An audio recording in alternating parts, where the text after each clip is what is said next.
What's up, y'all? It's your guy, eBay Fight Predictions in the building, baby. I'm back, baby. I've been killed with a lot of overtime at work, so I'm sorry for the late upload. You know I like to get these videos out at like Sunday in the morning, so this might even come Sunday night or Monday morning, but hey, it is what it is. But yeah, man, let's talk about Spivac versus Gane UFC Paris full card predictions, baby. I'm probably gonna knock this one out, and this might be the last video for the week. I don't think I'm gonna do anything else. I might go live on Thursday. Might bring back the Q&A stream. I haven't done that in a minute. So yeah, and I think this is a different start time. But before we get into this card, don't forget to subscribe, baby. Come on, y'all, subscribe. Like the video, y'all. Everyone watching this video, like the fucking video, man. It just helps the channel out. Also, share the video if you can. Let's get this eBay Fight Prediction Nation growing, baby. But yeah, man. And what else? Oh yeah, follow me on my Twitter and my Instagram. All those links will be down below in the description box. But yeah, man, let's get into this card, man. And I'm kind of pressing for time, so I'm gonna be kind of quick fire with my picks here. I might go in depth with the main event for you guys, since I'm not gonna be doing a breakdown on fucking Ciryl Gane versus Spivac. Yeah, that's the day I die. But but yeah, man. So yeah, man, let's get into this fucking card, baby. Let's start off with a really good fight, the curtain jerker of the night, Fiorot Basharat, I think that's how you say his name, versus Clayton Rodriguez. Clayton Rodriguez, I think man, coming into the UFC, I thought this kid was going to be really, really good. And that fight with CJ Varga really disappointed me. And, you know, his inability to dictate pace and output is just something that's really big here.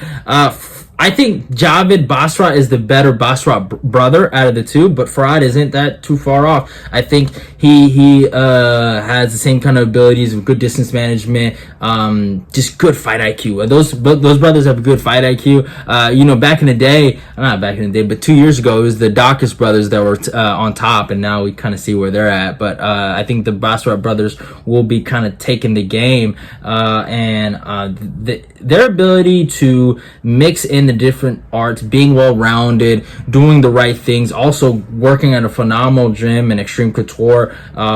Those kids have a lot of good potential, honestly. I like the guy. Do I think Clayton Rodriguez has some finishing ability here? I do think that, but I think Fiorot is the better minute winner. He's the better fighter overall. I think he can take this to the ground if he needs to. I think in a long distance kind of fight, when it comes to the striking, I think Basharat could have some success here. I think it's going to be a good fight. I think Basharat is going to win the later half of the fight. I think he's going to take over, and I think he beats Clayton Rodriguez. Clayton Rodriguez, there's a part of me that does hope he wins, because I do think he has a lot of potential. I think the kid's a freak of an athlete, but yeah, I'm rocking with Fiorot Basharat via decision. Next fight, Almeida versus the returning Rhys McKee, baby. This is going to be a good fight, man. Rhys McKee's on a 3-fight win streak. You know, he got kicked out of the UFC after losing to Alex Morono and Chimaev. And, you know, those guys are pretty good welterweights in retrospect. I thought Morono was on his way to becoming a ranked fighter in the Ponzinibbio fight before the KO. And Chimaev is obviously going to, you know, he's what, number 4 at welterweight, and also fighting Paulo Costa and on his way to probably potentially in middleweight title contention. So losing to those two guys is not shameful. So yeah, but I mean, he's racked 3 wins in Cage Warriors and finds his way back. So good on him. He goes for it. I do think he should be a 155er, but he decides to stay at 170. So, you know, good on him. I think last year he weighed like 169. But hey, it is what it is. I think Almeida, I don't know. He showed some really good distance management against AJ Fletcher. He's a really good, well-rounded fighter. He can wrestle, good striking, likes to fight the outside game. Interruption, y'all. it is what it is. But yeah, like I was saying, Angelus is a very well-rounded fighter, but I think his biggest issue is his durability. I think he's a little fragile, and I do think he has obviously a limit on his skill level. I do not think he'll be a high-level fighter in the UFC, but I do think he does edge Reese McKee here. I was impressed with what he was able to do to AJ Fletcher, but AJ Fletcher could have won that fight if he just changed a few things, and he could have got himself that fight. But Angelus just also has good fight IQ. He knows how to win fights, knows what to do, make good adjustments, even if he's losing. He showed a lot of good heart. He really, when he was losing the striking against JDM, he tried to wrestle. Obviously, that didn't work out. He just kind of got outclassed everywhere. But, obviously, he can make those adjustments. That's very big to me. If hey, I'm losing this, hey, I got to change it up. I got to switch it up. If you can at least try to do that, that is a big step for me, looking at Chu as a fighter, as a complete fighter. So, obviously, I do think Angelus has that ability here. And I think Angelus should edge him out everywhere. But Reese McKee obviously has the finishing ability. But I just think, hey, me, I like minute winners. I like guys that can win, that know how to win a long duration of a fight, that know how to win in front of the judges, know how to do the little things in there to get the nod. So yeah, I gotta go rock with Angelus here by decision here. So yeah, next fight, Nora Cornolle versus Jocelyn Edwards. Nora is obviously a UFC prospect. She's coming in first fight, 6-1. Jocelyn Edwards has been in the UFC for at least since 2020, so she's been here for a minute now. Bit of a, I guess, couldn't call her a veteran, but she's not new like she used to be. So obviously Jocelyn understands. Sorry for the background noise. Understands what it means to be a prospect. UFC debut jitters. So she's been there before, and now she gets to be the welcomer to the UFC. I do think Jocelyn Edwards should edge her here. Nora is probably going to be in the UFC for a little bit. She seems like a 1-1 gonna girl. I think she'll win her next fight, but this fight, I think Jocelyn is just a more well-rounded fighter, the more experienced UFC fighter.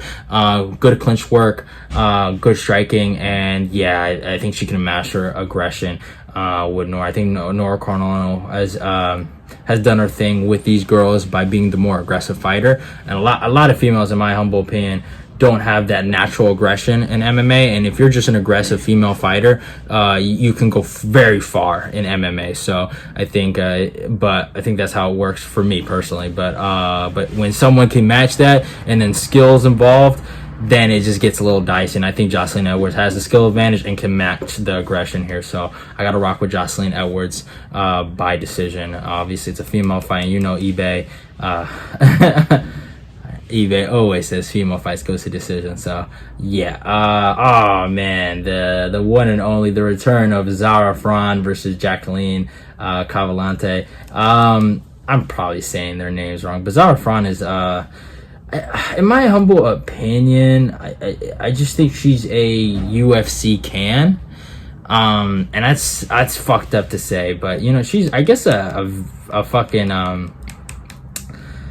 a very influential person, in terms of female MMA. I think she's one of the first other female featherweights. So respect her there. She's been doing it a long time, and she's a pioneer, I guess that's what they call her. But I mean, she's not good, 6-5. And I get this thing, and I do want to kind of address this a little bit. You guys get so mad when I just crack some jokes, and say, oh, disrespectful, respect these guys and this and that. But then they were having some fun. If I call this girl a can, all right, I call her a can. She can call me a fucking nobody. That's her fucking right. If you guys want to complain, but don't cry saying I'm being disrespectful. There's no disrespect. It's the truth. All right, what UFC fight has she won? All right, before you guys get mad about me calling her a fucking can, But and usually it's just people you guys fucking like, If I fucking disrespect your guys' little idol Aljo, you guys start fucking crying. You sack the fuck up, But that's about it, I'm sorry, I just had to go off on that.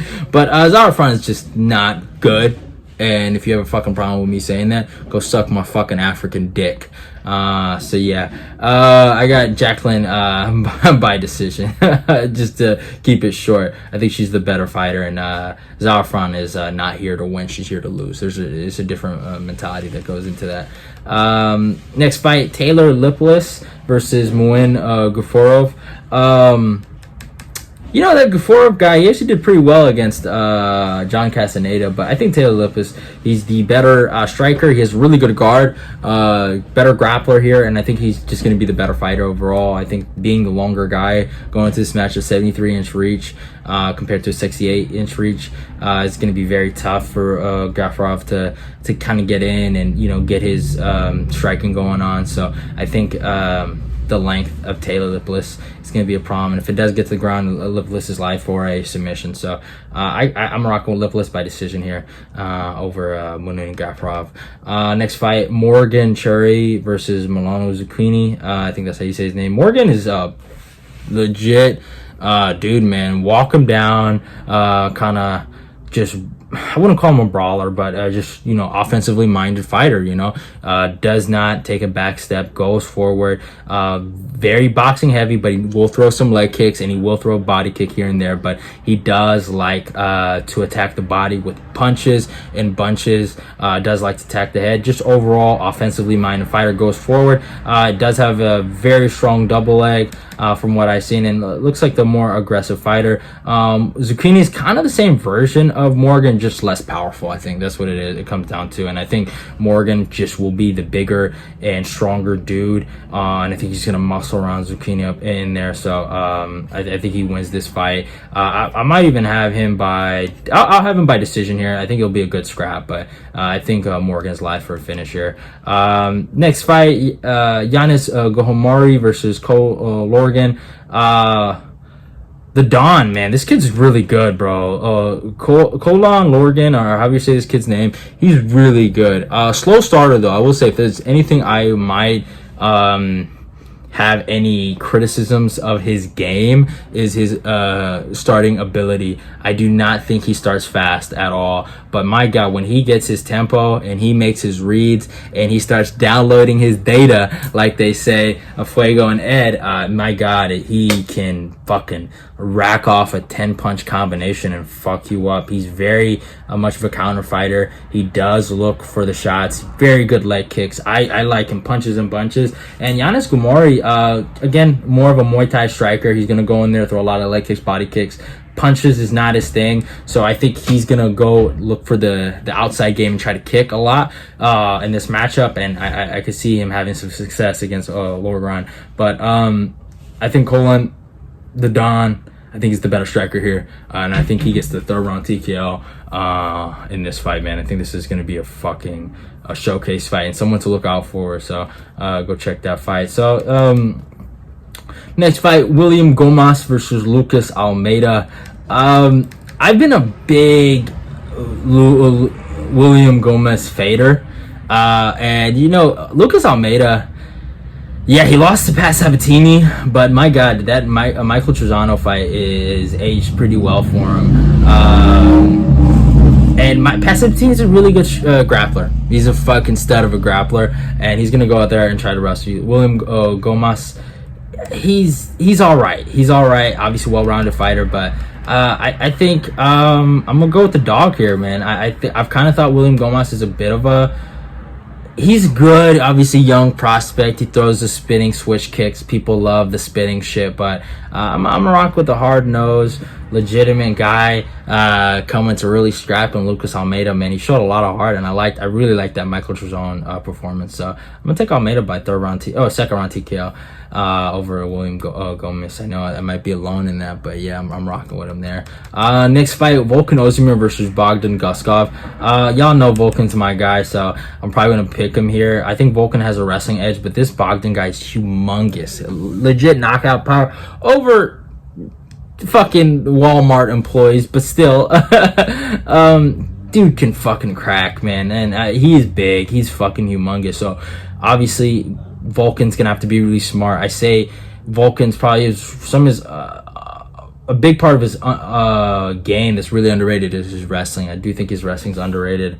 Obviously, I think he fighting Nikita Krylov. I mean, his last 4 fights have been tough, man. Nikita Krylov, Paul Craig, Magomed Ankalaev, and Yuri Prochazka. I mean, Magomed Ankalaev and Yuri Prochazka just fought for the belt, both of them collectively. Nikita Krylov's on his way to fighting for a belt. I think he's really been on a good path. And fucking Paul Craig, I mean, Paul Craig's whatever, but he did beat him. Takedown defense is still solid. Power has not been a big factor for him. He has not been the no time that we remember. So yeah, hopefully he can get the KO here and remind people who he is. I am scared that Volkan might be shot. There is a big possibility of that. I would not be surprised if Bogdan got the KO here, but I'm gonna be taking Volkan Oezdemir by decision. And yeah, hopefully he gets the W. Big Volkan Oezdemir fan. You know, I like that guy, man. So yeah, my guy Benoit Saint-Denis versus Thiago Moisés, man. Thiago Moisés is really good, man. He is really fucking good. But I'm rocking with Benoit Saint-Denis. I've been on the Benoit Saint-Denis train ever since that fight against fucking Zaleski dos Santos. He's shown his fucking heart. He put it on his sleeve, and he showed who he really is. Good grappler, grindy kind of motherfucker. And I told you guys he was gonna beat that Ismail Bonfim. He's so cool. He's the better brother. And what did I tell you? What did I tell you? He's not him. And Bonfim is. Bonfim is not Bonfim. I'm sorry. Bonfim is whatever. Well, let's not talk about Bonfim. We don't have to talk. Benoit is him. That's who's him. Thiago Moisés, good grappler, man. Good grappler. Good striker, really good everywhere. I think he should have the edge here, honestly. But I do think Benoit's grindiness and his ability to go in there and grapple is legit. Do I think this might be a market overcorrection? Maybe. And I might be overhyping Benoit here. And Thiago Moisés might be like, hey, y'all, I used to be ranked. So do I think Thiago Moisés can stop these takedowns and have a really good striking clinic here? I do. There's a possibility that, and he's Brazilian, and we saw what happened when Benoit fought Zaleski dos Santos, another Brazilian. But hey, it doesn't matter. He beat Bonfim, so that point is null and void. My point is, Thiago Moisés is obviously a different level of fighter than any guy Benoit has fought since the Zaleski dos Santos fight. So, my point is that this can be a very tough fight, but I'm rocking with the stud, the guy he can take a hit and he can out grapple a lot of guys, and he just brings that wrestling pressure. So he's a grinder. I like him. Embrace the grind, baby. And you know, it's always wrestling over jiu-jitsu, man. You know what they say, man. If if wrestling was easy, they'd call it jiu-jitsu. So hey, we're rocking with Benoit Saint-Denis. Next fight, Manon Fiorot versus Rose Namajunas. Rose is going up. I could care less. I think this is a last-ditch effort at getting a title shot. Her versus Alexa Grasso will never happen. Her versus any of these other flyweights for a title will never happen. She should be happy she got the belt in the first place. And I think it's Manon Fiorot's time. I think this is Manon Fiorot's key win. She's the better striker. And do I think Rose Namajunas can kind of do what Justin Gaethje did against Rafa Fiziev? I think that is a possibility. I do. You know, obviously Trevor Whitman, you know, he's a great coach. She has a great team behind her. She's always better when fighting for the belt, or I shouldn't say fighting for the belt, on the come up than defending the belt. So I will say that there's a possibility of her winning here, but I just think Fiorot is just too big. I really do. I think Fiorot's too big. She's too strong. She's longer. Traditional striker. I think she should win this fight. I really, really do. I could be wrong, and Rose goes out here and proves me wrong. Okay, whatever. But fuck Rose. We are not fucking with Rose. And yeah, I got Manon Fiorot here. I could be wrong, but I got Manon Fiorot by decision. So yeah. And in the main event, baby, Ciryl Gane versus Serghei Spivac. Good fight. I like it. I think Ciryl Gane's career is on a lifeline right now. He let me down big time against John Jones, and I am picking him here based on the fact that I've seen Spivac lose to guys like Walt Harris. I've seen him lose to a lot of guys, right? I've seen him lose to Tom Aspinall. You know, I've seen him obviously have a ceiling and obviously Ciryl Gane, I gave him a lot higher ceiling than I expected him to show me, and he has not met any of those expectations. I was one of the sorry motherfuckers that picked him over Jon Jones, and I have to endure that. Obviously, I knew Ngannou was going to beat him. I think I was happy about that, but he's an 11-2 fighter. His only losses to are Francis Ngannou and Jon Jones, so there's no shame in that. He has wins over Volkov, Derek Lewis, Taito Ivasa, some really good guys, Jorginho Rosenstruck. So the guy is still legit. JDS. But the wrestling, it's just the wrestling. It's just been a problem, you know, and this is the fight, man. This is the fight. He's fighting for his career. He needs to go out here and show everyone, hey, I'm still him. It's been, what, 5 months, right? 5 months since the Jon Jones fight. Very sorry, guys. I was really interrupted. Yeah. Ciryl Gane better beat this guy. And yeah, he better win. Obviously Spivac is a bit chinny. He is there to get hit. And I think Ciryl should win. He should win. He should win. He's the longer dude. He's a taller dude, the more athletic dude, and just overall, he's the better fighter. So he should fucking win. But you know, MMA doesn't fucking make sense. So I'm rocking with Ciryl Gane by decision. Probably be jab fest. Takedown defense a little improved. But yeah, that is it for the video, y'all. Hope you guys enjoyed it. Go follow me on my Instagram and my Twitter. Like, comment, and share the video. Like I said, subscribe.